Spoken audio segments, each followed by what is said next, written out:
This time of year, Toronto seems to come alive. After a long winter, people take to the streets and cafes. We're not the only animals on the prowl. Toronto's urban wildlife includes everything from Cuban tree frogs to coyotes. When those animals get hurt, they often end up at the Toronto Wildlife Centre. Since its opening in 1993, more than 10,000 animals have been treated. Tonight, a look at the woman who runs Animal House. They need to be returned to the original area that they were found, and that would be where their nest is. The mother's away from them, they start to go downhill pretty quickly.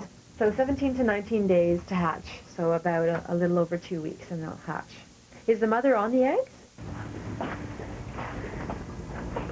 These are some new babies which have just come in. These are little Canada goslings. And the small one is actually very, very young. And the people who found it actually helped it hatch the rest of the way out of the shell and then brought it into us. This is a baby starling that came in yesterday, and we're actually going to be getting him back into the nest at the end of today. He fell out of his nest and the people didn't know where it was. They need to be fed about every 20 minutes all day long. When we get to the point where our staff are all working 16 hours a day, every single day, and we literally do not have any more space to handle the amount of orphan animals being generated by a large city like Toronto, then we do have to turn them away, and it's really upsetting for us. That's a baby mourning dove which was attacked by a cat. Oh, yeah. It's a very frustrating problem seeing the same thing come in over and over again, because there are days where we just literally admit one after another, after another, after another, of not only birds, but small mammals, weasels, minks, rabbits, that are all attacked by cats. This is a northern cardinal. Some people managed to catch him in a trap, and then they put him in a budgie cage, and he broke most of his primary feathers. And there are literally hundreds and hundreds and hundreds of domestic birds that need homes and are still being euthanized in shelters because they cannot find enough homes for unwanted budgies, canaries, and things like that. We don't really feel it's appropriate to take wild birds out of the wild for pets. We have 3 bats that have been overwintering, and as soon as more insects come out and are available as food items, then they'll be released again. About another 2 weeks. And there's a crow that was hit by a car. He's still being treated for head trauma. We do most of the medical work here ourselves under the direction of our volunteer veterinarians.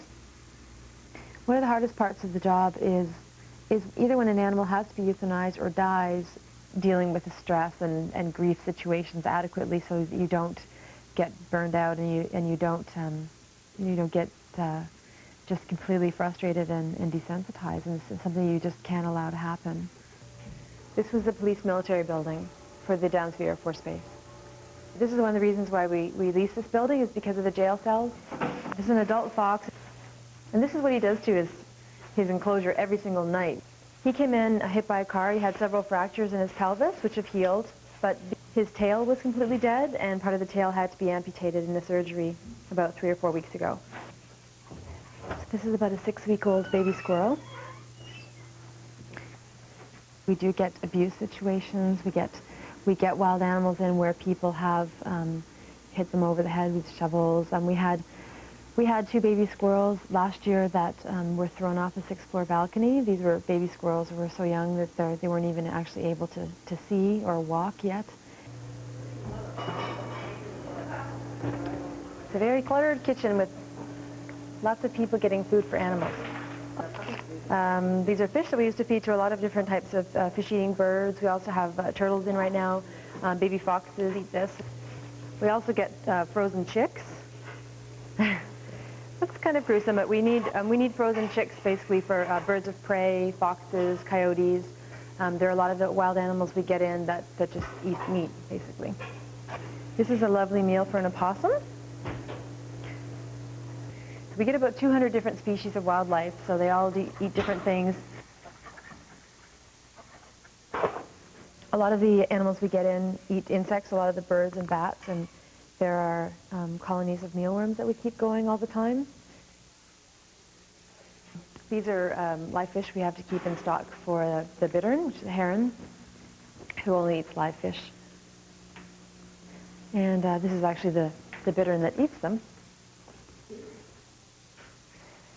He came in during fall migration with a fracture in his shoulder, which took about 6 weeks to heal, and by the time the fracture was healed, the bird had missed his migration, so we had to hold him over the winter, and he'll be released in the next couple of weeks.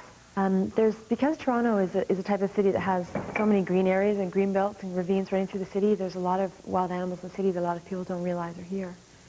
And there are quite a few bitterns in the city. We work really hard to educate the public about as many issues as we can. This is an education bird. He's a resident bird and he's used in classroom talks. He's a red-tailed hawk.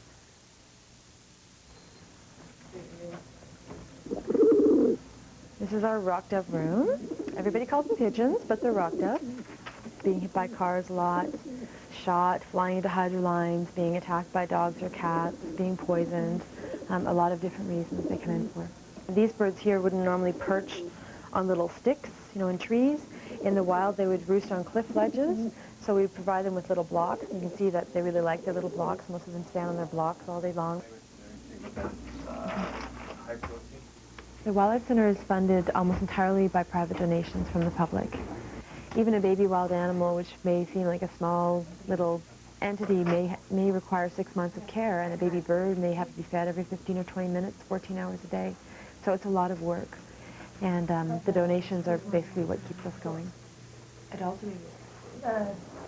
We will get a lot of calls from people who are asking what they can do about raccoons getting into their garbage. On average, there can be 18 to 20 raccoons per square kilometer in urban areas. The main thing they need to concentrate on is raccoon-proofing the actual garbage can, or you can pour a little bit of liquid ammonia on top of the garbage, and that's quite a repellent thing for most animals.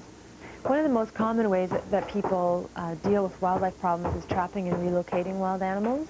Usually people are trapping and relocating adult females and not realizing that they have babies in the area somewhere. Those babies just simply starve to death. Hi. The little gosling? Yeah. He was just born last night at 6. And there's also an egg here, and I don't know if it's still alive. Certainly getting into wildlife rehabilitation is really, it's not quite what I expected, in the sense that I didn't realize how big an undertaking it was. I didn't realize what an enormous need there was in the city for a wildlife center. I mean, I say to people every day, this city needs 10 wildlife centers.